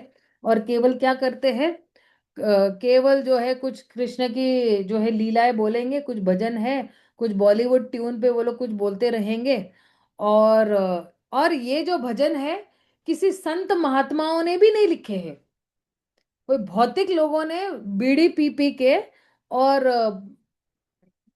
मदिरा पी पी के वो लोग ने जो है ये भजन लिखे हुए हैं। तो चेतना तो हमारे पास वैसी ही आएगी ना, कहाँ आएगी हमारे पास? जब हम शुद्ध वैष्णव का हम जो है संग करेंगे या वैष्णव गीत गाएंगे, तो हमारे में भी वैष्णव की चेतना आ जाएगी। तो इसलिए ये हंस कैटेगरी के लोग जो है ये बहुत ध्यान से कृष्ण कथा सुनते हैं। जब ये ध्यान से सुनते हैं तो उस कथा में से जो सबसे सबसे बेस्ट सार क्या हम निकाल सकते हैं, और जो है वो सार निकाल कर जो है दूसरों को भी ये सार बता सकते हैं। और फिर जो है सार समझकर जो है वो तीव्रता से जो है और जो है अपनी माला बढ़ा देता है, या भगवान के नामों का स्मरणम और जोर से कर लेता है, और सेवाएं और बढ़ा देता है, और कृष्ण को और प्रसन्न करता है। अब तीसरे कैटेगरी का जो है पक्षी कौन है? शुका, यानी तोता। तो तोता जो है, तोते के पास जो है तोते के पास एक विशेष गुण है कि अ, अगर हमने कुछ भी, जैसे मैंने अभी बोला शृण्वन्ति गायन्ति गृह्णन्ति अभिक्षणाः, तो तुरंत ही वैसे ही सेम दोहराएगा। उसके अंदर अपना कुछ जोड़ेगा नहीं और उसके अंदर कुछ ये नहीं करेगा, और बहुत ही मधुर आवाज में जो है वो फिर से उसको दोहराएगा। तो अब भक्त जो है इस कैटेगरी के जो है वो शुक वाले हैं या तोते वाले हैं, तो वो कृष्ण कथा को पहले तो बहुत ध्यान से सुनेंगे। और अगर कोई उनको कहता है कि इस कथा को वापस दोहराओ, तो बिल्कुल एज इट इज दोहराएंगे, उसके अंदर कुछ जोड़ेंगे नहीं, उसके अंदर से कुछ निकालेंगे नहीं भी नहीं। और ऐसे लोगों के जितने भी जो है कथाएं हैं, ये बिल्कुल मधुर कथाएं होती है। और लोग वास्तव में कृष्ण कथा में बिल्कुल डूब जाते हैं। तो आप देखना कि सुखदेव गोस्वामी को भी एक्चुअली शुक कहा गया है। इसलिए सुखदेव गोस्वामी ने जैसे उन्होंने जो सुना था अपने पिता व्यास देव से, वैसे उन्होंने दोहराया है। मेरी छोटी बहन है ना, एक्चुअली ऐसी ही है। मुझे अभी याद आ रहा है कि हम लोग अभी मान लो कोई प्रवचन में अगर गए हैं, और अगर मेरी उस वक्त परीक्षा है, तो मैं तो घर में बैठती थी और मैं पढ़ाई करती थी, क्योंकि मेरी कॉलेज की अगर कोई परीक्षा है तो फिर पढ़ना तो पड़ता ही जरूरी था। तो कथा में नहीं जाएंगे, मेरी बहन जाती थी कथा में। तो जो कुछ भी कथा में जैसा कहा है वो वैसा ही सेम आके पूरा दोहराएगी मुझे, सेम टू सेम। एक शब्द इधर नहीं, एक शब्द उधर नहीं, वो बिल्कुल सेम टू सेम वो सारी कथा जो है आके मुझे सुनाएगी। तब मुझे ऐसे लगता है चलो अच्छा है, मतलब मैंने कुछ मिस नहीं किया, वरना पढ़ाई तो करते थे लेकिन मन मंदिर के अंदर ही बसा हुआ था कि अरे अभी ये चल रहा होगा, अभी अभी कथा चल रही होगी, अभी जो है कीर्तन चल रहा होगा। तो इस तरह ये शुका जो है, शुका जो है ये जो पक्षी है वो ऐसा है। और हमें भी वैसे ही बनना है, जैसा प्रभुपाद ने कहा है वैसे ही दोहराना है, ना उसके अंदर जोड़ना है ना उसके अंदर से कुछ निकालना है। चौथे प्रकार का जो पक्षी है, मतलब प्राणी है, वो है मीन है। मीन यानी मछली। मछली जो है ना बिना पानी के ना है वो जिंदा नहीं रह सकती है। और मछली जो है वो कैसे ना कि कीचड़ में भी नहीं रह सकती है, राइट। तो अभी इस कैटेगरी के जो भक्त है वो कृष्ण कथा सुनने की बड़े रुचि रखते हैं। और जब तक वो कृष्ण कथा नहीं सुनते हैं ना, तो वो उनको लगता है कि अरे मैं, मेरा प्राण, अब मैं मतलब जो है मेरी सारी शक्ति खत्म हो जाएगी अगर मैं कृष्ण कथा नहीं सुनूंगी तो। और अगर उसको नहीं मिलता है ना तो बिल्कुल चिड़चिड़ा हो जाता है, एकदम मतलब में छटपटाने लगता है। तो इसलिए जो है अ, भगवान के विचार के बगैर वो एक क्षण भी नहीं रह सकता है, ऐसा वाला भक्त। तो कहते हैं कि अगर ऐसे वाले भक्त को है ना भौतिक लोगों के बीच में डाल दिया, उसको इतना मतलब ऐसे लगता है कि किसी ने मेरा गला ही दबा दिया, इतना सफोकेशन हो सकता है। जैसे एक मछली को जो है, आपको कीचड़, मछली को अगर कीचड़ में डालो तो उसको कितनी छटपटाएगी, वैसे एक्चुअली ये भक्त जो है वो छटपटाता है, उसको बहुत मुश्किल हो जाता है कि किस तरह से ये भौतिकवादी लोग जो है इंद्र तृप्ति की बातें कर रहे हैं। और किस तरह से ये लोग केवल खा रहे पी रहे सो रहे, उसको बहुत अस्वस्थ महसूस होता है उनकी कंपनी में या संग में। तो वो फिर क्या करता है, वो केवल कृष्ण भक्तों के साथ ही संग करता है जिनका मन शुद्ध है। और जो लोग जो है निरंतर कृष्ण कथा के सागर नहीं, निरंतर कृष्ण कथा के अमृत सागर में जो है वो गोते लगा रहे हैं। तो अब ये चार प्रकार के जो है हम लोगों ने क्या देखे हैं, चार प्रकार के श्रोता। एक तो चातका बर्ड है, चातका पक्षी है, जो केवल कृष्ण कथा के लिए ही ललायत है। दूसरा हम लोग ने देखा हंस बर्ड, जो सारा जो है सार ले लेता है, और जो है कृष्ण कथा का सार अच्छी तरह से उसको खींचना आता है।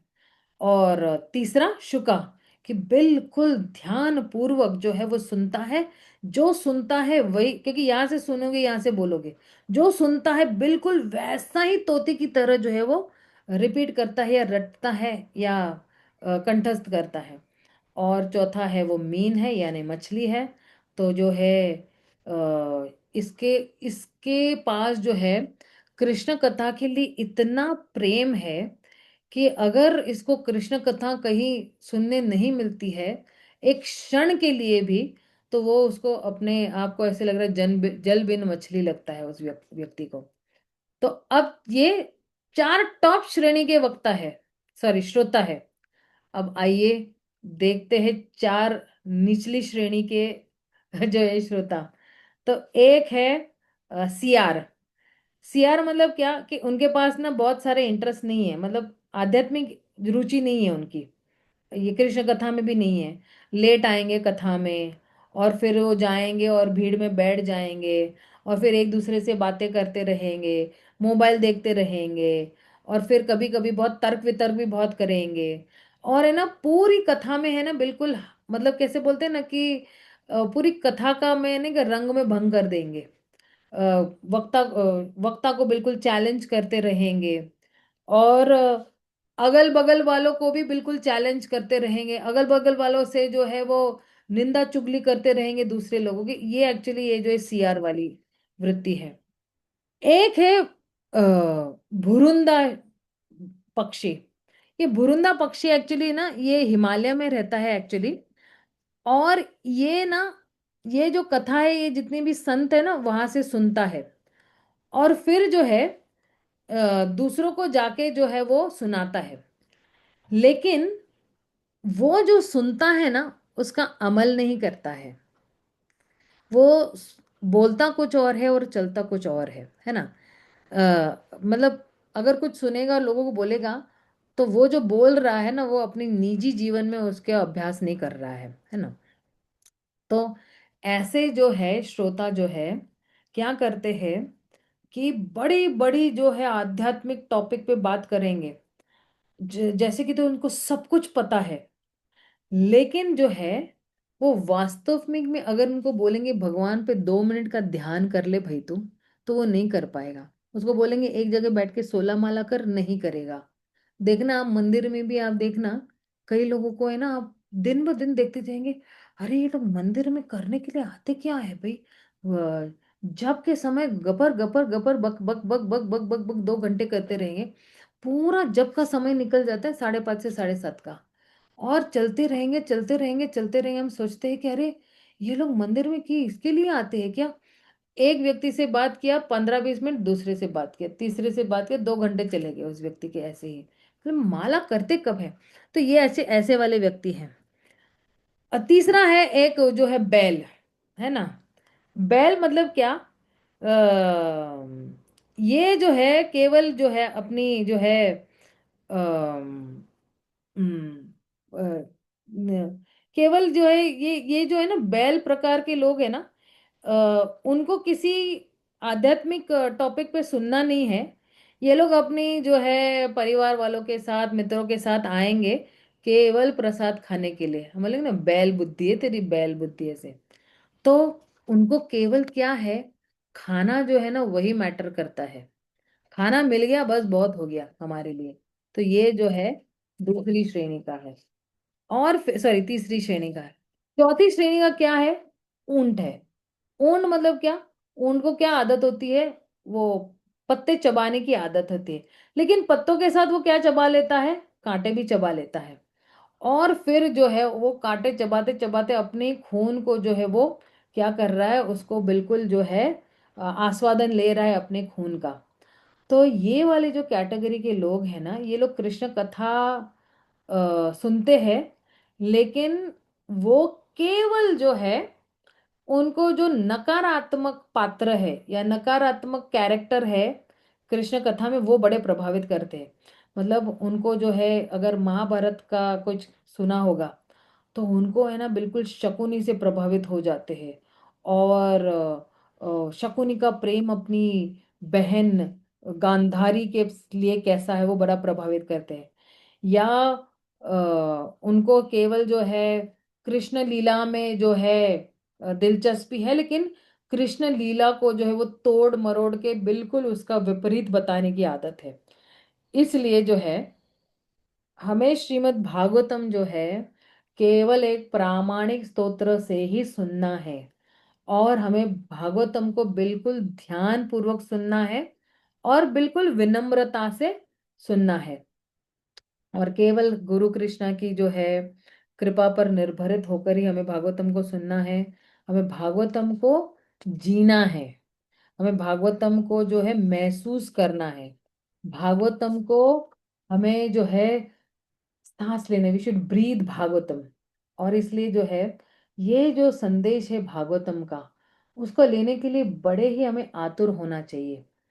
और जैसे एक पतिव्रता स्त्री अपने पति के प्रति बिल्कुल श्रद्धा रखती है, या अपने पति के प्रति ही जो है उसका प्रेम है ना, और किसी और पति को देखती नहीं है, उसी तरह एक व्याभिचारिणी स्त्री, व्याभिचारिणी मतलब पतिव्रता स्त्री, अव्याभिचार नहीं करती है ना।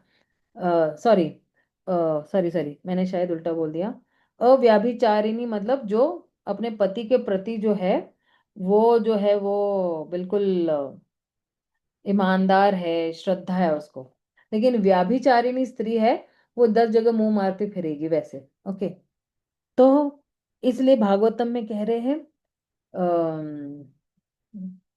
क्या है वो श्लोक, किम वा परेरीश्वरे, हाँ, धर्म प्रोजित कैतवो अत्र निर्मत्सराणाम सताम वेद्यम वास्तवमत्र वस्तु त्रापत्रयोन्मूलनम। श्रीमद् भागवत पुराणम। क्या है वो श्लोक, हे भगवान, मेरे श्लोक के तो सेकंड वाला। हम्म। वेद्यं वासमत्रवशु शिवदं तापत्रयोन्मूलनम् श्रीमद्भागवतं महामुने किरे किम वा परेर ईश्वरे। एक्चुअली यही वर्ड मुझे बोलना था, किम वा परेर ईश्वरे। हमें किसी और ग्रंथ की क्या जरूरत है जब भागवतम मौजूद है, राइट। और अगर भागवतम मौजूद है तो हमें किसी और ग्रंथ की जरूरत ही नहीं है। किम वा परेर ईश्वरे। तो ये भागवतम हमारे लाइफ में आ गया, किसी और ग्रंथ की क्या जरूरत है ना। हमारे पास जो है भागवतम है, भगवत गीता है, चैतन्य चरितामृत है, प्रभुपाद की कितनी सारी बुक्स है। तो इनके प्रति जो है हमें क्या रहना है, हमें सती रहना है। सती यानी बिल्कुल प्रामाणिक रहना है। हमें जो है इन्हीं को याद करना है और इन्हीं के प्रति जो है हमारा सारा स्नेह होना चाहिए। इसलिए हमें भागवतम को जो है वो आ, ध्यान से सुनना है। ध्यान से सुनकर हमें उसको दोहराना भी है, और दोहरा के बारंबार जो है क्या करना है, ध्यान करना है इसी पर, इनकी लीलाओं पर, इनके जो है बार बार, क्योंकि हम दोहराएंगे तो हम उस पर विचार भी तो करेंगे ना बार बार। तो जो कोई भी जो है भागवतम की पढ़ाई कर रहा है तो उसको जो है कोई बिल्कुल हमेशा जो है भगवान के दिव्य नाम गुण लीलाओं पर ही वो है ध्यान रखना है।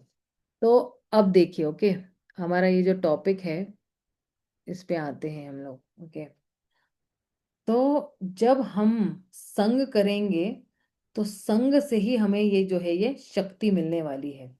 और श्रीमद् भागवतम जब हम पढ़ते हैं तो हम जो है भागवतम पढ़ते पढ़ते सारी चीजें कर लेंगे अब तक जो मैंने बताया हुआ है आपको, है नहीं। ददाति प्रति गृणाति जो है ना, क्या करना है क्या नहीं करना है, चार नियमों का पालन करना है, कौन सा सिद्धांत अपनाना है।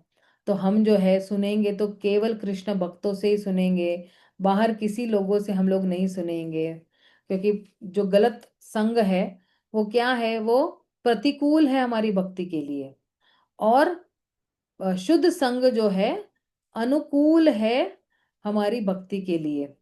क्योंकि केवल शुद्ध भक्तों के पास ही वो पावर है कि आप जो है अ, वापस जो है गलत संग में नहीं जाओगे। और भक्ति जो है केवल जो है भक्तों के संग की वजह से ही जो है वो प्रकट होती है हमारे हृदय में। इसलिए ये जो छह जो है क्या कहते हैं, छह लक्षण है भक्तों के बीच में, ये एक्चुअली सबको पोषण दे रहे हैं भक्ति में। ये पोषण देने का काम कर रही है जो छह प्रीति के लक्षण है ये। तो इसलिए जो है अगर हम ज्ञानी योगी या कर्मियों के बीच में अगर ये छह प्रीति के लक्षण जो है करेंगे, है ना, तो हम भक्ति के प्रति जो है हमारा जो आकर्षण है वो खत्म हो जाएगा। इसलिए केवल भक्तों के संग ही ये जो छह प्रीति के लक्षण हम करेंगे। ठीक है, सॉरी मैंने आज थोड़ा जरा ज्यादा टाइम ले लिया, बट हम कल फिर से मिलेंगे। और कल जो है इसका शेष भाग जो है थोड़ा बहुत रह गया वो कंप्लीट करेंगे और अगले श्लोक पे चले जाएंगे। हरे कृष्णा माता जी, सादर प्रणाम। सॉरी माता जी, आपके बोलने से पहले ही बोल दिया। मैं थोड़ा व्याकुल हो रही हूँ। को प्लीज माता जी वो श्लोक बताइए एक बारी, कौन से स्तव माला से हैं आप कह रहे थे, जो सारे पुराणों का जो पीयूष है घोटकर भागवतम, ओके माता जी, मतलब पहले पढ़ा हुआ है। हाँ, थोड़ा इजी हो जाएगा वरना मैं आप बता देंगे तो। तो ये एक्चुअली क्या है ना, ये कृष्ण लीला स्तव है, किताब का नाम है एक्चुअली। और ये कृष्ण लीला स्तव जो है श्रील सनातन गोस्वामी ने लिखी है। मैं आपको ना इसका लिंक भेज देती हूँ अपने व्हाट्सएप पे, ग्रुप के व्हाट्सएप पे। एक्चुअली इंग्लिश में है, थोड़ा जरा आप उसको देख लेना, क्योंकि मैं थोड़ा जरा इंग्लिश जी में जी माता जी, मैंने धन्यवाद माता है जी। ना, आप देख लीजिएगा उसका अर्थ भी जो है ट्रांसलेट, गूगल ट्रांसलेट से आप देख लीजिएगा। किसी का और जी जी लगता है माता तो जी। आप पूछ सकते हो। हरे कृष्णा माता जी, पूर्ण प्रणाम। हरे कृष्णा।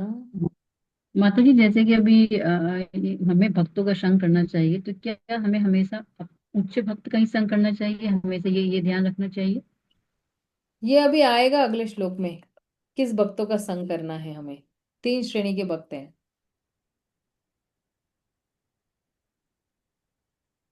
आपको वहीं पे जी। पता चल जाएगा कि एक्चुअली कैटेगरी वाइज हमें संग करना है।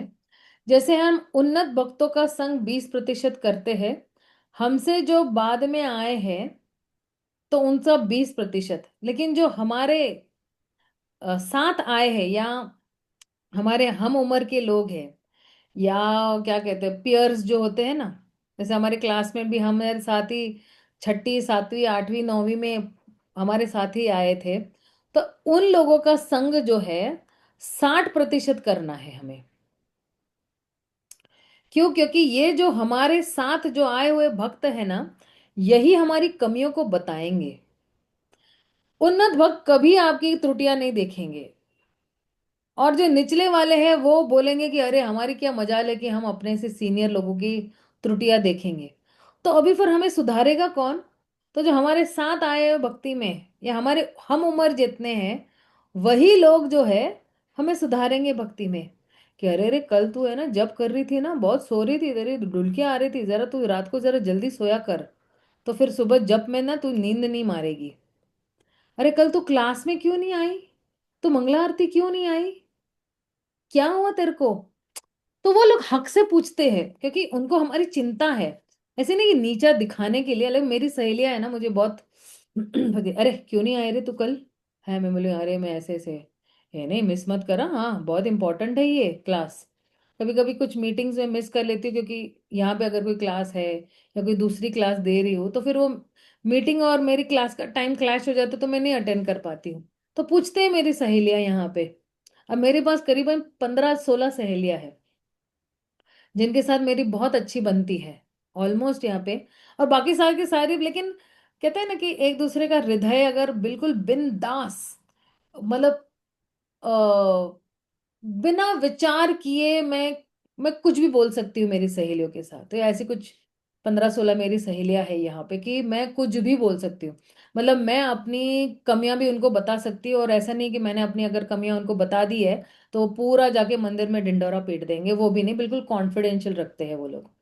तो मैं फिर ऐसे लोगों के साथ कुछ भी बात कर सकती हूँ, मेरी बहुत सारी कमियों के बारे में बात कर सकती हूँ। अरे आज मेरे साथ ऐसा हुआ, मैं क्या करूँ यार, क्यों ना, मतलब ऐसे चिंता जताते, फिर वो लोग हमें अपना सोल्यूशन देते, तो हम सोचते हाँ ये जो बोल रही सही बोल रही है, ऐसे ही करना चाहिए हम लोगों को। हम एक्चुअली है ना हमारे पियर्स का बहुत ज्यादा मानते हैं, और वो जो हमें बताते हैं ना, मतलब हमारी जो सहेलियां है ना, वो जब हमें बताते हैं ना तो हमारी अहंकार को ठेस नहीं पहुंचती है। हमें पता है कि ये मेरी शुभचिंतक है, हमें पता है कि ये मुझसे प्रेम करती है, इसलिए जो है जब ये लोग कहते हैं तो ये हमें आईना दिखाते हैं। और जब ये आईना दिखाते हैं तो हमें सुधरने का मन, वरना कौन आईना दिखाएगा? गुरु आपको आईना नहीं दिखाएंगे, आपके सीनियर आपको आईना नहीं दिखाएंगे, आपके जूनियर भी आपको आईना नहीं दिखाएंगे, तो आईना दिखाएगा कौन? तो ये ही हमारे जो हम उम्र के लोग हैं, जो हमारे साथ भक्ति में आए हैं, या एज में भी जो है हमारे जैसी, मतलब सेम एज के, वही हमें बताएंगे कि हमारे में कमियां क्या है।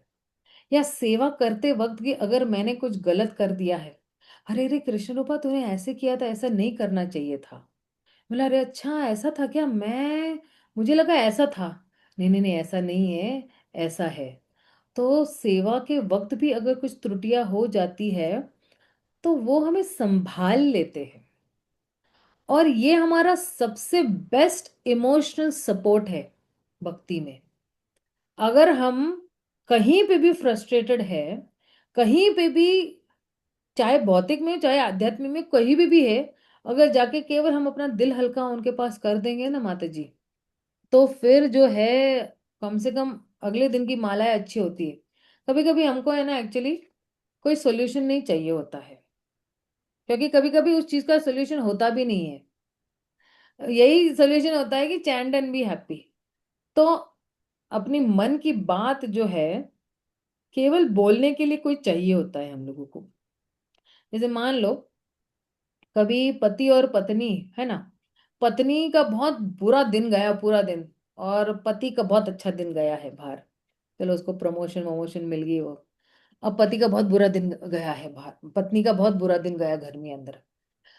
अब जब पत्नी है ना, पति जब आता है और पत्नी जब पति को कंप्लेन करती है, तो एक्चुअली वो सॉल्यूशन नहीं मांग रही होती है, उसका समाधान नहीं मांग रही है। वो केवल यही चाहती कि मेरे पति सुने कि आज मेरा कितना कठिन दिन गया है, सब कुछ उलट पुलट हो गया था आज पूरे दिन में, घर में भी चाहे बाहर में भी, या कुछ भी हो, आज मेरा अच्छा दिन नहीं था। लेकिन पति केवल सुनकर जो है उसको थोड़ा सहलाएगा ना, सॉल्यूशन नहीं मांग रही, ये नहीं कि अरे तूने ऐसे ही करना चाहिए, तूने वैसे ही करना चाहिए, तो नहीं, ये सब सॉल्यूशन नहीं मांगती है जनरली पत्नियां। वो केवल ये सोचती है कि भाई कोई सुने मुझे बस।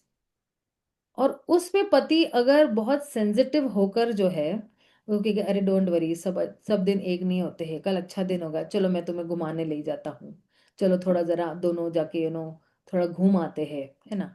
तो एक पत्नी को लगेगा अरे मेरा पति मेरी केयर ले रहा है। उसी तरह भक्तों के बीच में भी है ना, अगर कुछ बिल्कुल कोई बिल्कुल हताश है, किसी की सांस उसको बहुत छल रही है, या किसी के बच्चे उसको बहुत तंग कर रहे हैं, और जाके ये सहेली दूसरे सहेली को बताएंगी, तो फिर जो है आ, वो जिसके पास बहुत इतना कुछ टेंशन स्ट्रेस भरा हुआ है, तो वो व्यक्ति जो है वो बिल्कुल हल्का महसूस करता है। आध्यात्मिकता में हम लोगों को भी एक्चुअली चाहिए ये सब कुछ, ठीक है ना। तो इसलिए जो है ये तीन श्रेणी के लोग हैं। इसके अलावा और तीन श्रेणी के भी लोग हैं, कनिष्ठ भक्त, मध्यम भक्त और उत्तम भक्त। तो इनके साथ भी कैसे हम लोगों को जो है वो संग लेना है, ये हम अगले सत्र में देखेंगे। ठीक है ना माता जी। थैंक यू माता जी, हरे कृष्ण। हरे कृष्णा, हरि बोल। किसी का और कोई प्रश्न है? जी माता जी, जैसे कि अगर हम पर साथ वाला हमारे पास संग उपलब्ध ना हो, तो बड़ों का भी उपलब्ध ना हो, तो छोटों का ले सकते हैं हम संग, क्योंकि क्योंकि ना मैंने सुना लेक्चर में कि भक्त रह नहीं सकता बिना किसी के अनुशासन के बिना नहीं रह सकता, या कि संग के बिना नहीं हाँ, रह देखिए सकता, तो आपके ऐसा पास अगर, अवेलेबल हाँ, करता। वो संघ ही नहीं है ना, उच्चतर संघ है ना, मध्यम संघ है, तो फिर कुछ ना कुछ संघ तो लेना बहुत जरूरी है ना। तो हम्म। एटलीस्ट आप भक्तों के संग में रहोगे, कम से कम हमारी 16 माला छूटेगी नहीं। मेन तो क्या है, ट्राई हम्म करना। अगर आपके भक्तों का संग छूट गया है ना 10 दिनों के लिए भी, आपकी मालाएं भी छूट जाएगी। 101% हम्म मालाएं भी छूट जाती है हमारी। इसलिए भक्तों के संग में रहना बहुत जरूरी है, ठीक है ना। हम्म। जी जी। और कोई प्रश्न ठीक है? है।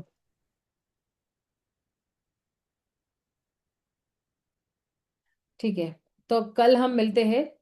वीरवार है, गुरुवार है यहाँ पे, तो हम कल मिलेंगे। शिल प्रभुपाद की जय, शिल रूप गोस्वामी की जय, समवेद गौर भक्त वृंद की जय। हरे कृष्णा, हरि बोल। हरे कृष्ण। हरे कृष्णा। पांचांग प्रणाम माता जी, दंडवत प्रणाम। प्रणाम प्रणाम माता जी।